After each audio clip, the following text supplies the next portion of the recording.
cadre réglementaire au Maroc pour l'accélération de la transition, notamment énergétique, a connu des avancées assez positives ces dernières années.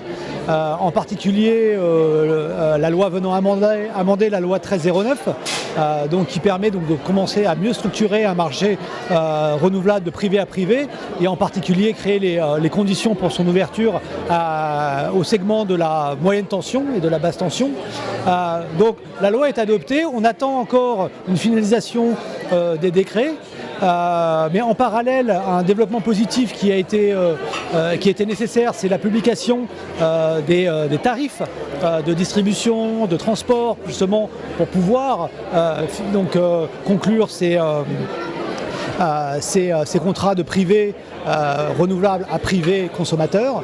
Également dans le cadre du régime de l'autoconsommation, on a vu des améliorations réglementaires. Donc, d'une façon générale, un environnement qui va dans le bon sens, avec un régulateur notamment de l'énergie, la NRE, qui prend vraiment sa place et qui, à nouveau, avance sur les chantiers notamment de la tarification, une tarification transparente et un accès au réseau transparent pour les développeurs privés. En effet, quand on parle d'appétence pour le verre, le Maroc a de l'appétit. Donc nous, on est dans 37 pays. Et je dois avouer que si on prend notamment nos lignes de financement vert à travers les banques, donc pour les PME, pour financer leurs projets d'énergie, d'économie d'énergie ou de renouvelables de petite capacité, le Maroc est un de nos pays champions, sur lesquels nos produits verts marchent le mieux. Ça part comme des petits pains quand on les distribue à travers nos banques partenaires. Je pense que ça reflète à la fois la sophistication des banques marocaines qui sont capables d'intégrer ces produits dans leur offre commerciale et de les placer auprès de leurs clients.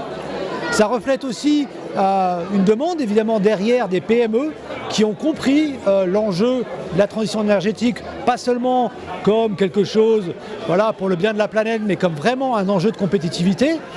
Et ça vient aussi d'un narratif des autorités marocaines qui est tiré au plus haut niveau de l'État, du sujet du climat, qui est bien compris, je pense, au Maroc. Alors évidemment, il reste encore beaucoup de sujets, beaucoup de poches de population qu'il faut convaincre, mais d'une façon générale, la dynamique est positive. Alors je pense que les verrous, ils sont surtout sur les gros projets.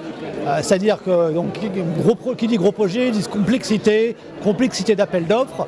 Et là, on doit accélérer sur notamment les grands appels d'offres d'énergie renouvelable. Le Nourmidel 1, on a vu donc Nourmidel 2 et 3. Pour le coup, là, semblent bien avancées. En tout cas, voilà, on a une réception des offres, elles sont en train d'être revues. Mais ça fait trop longtemps qu'on n'a pas conclu un grand appel d'offres dans le renouvelable au Maroc.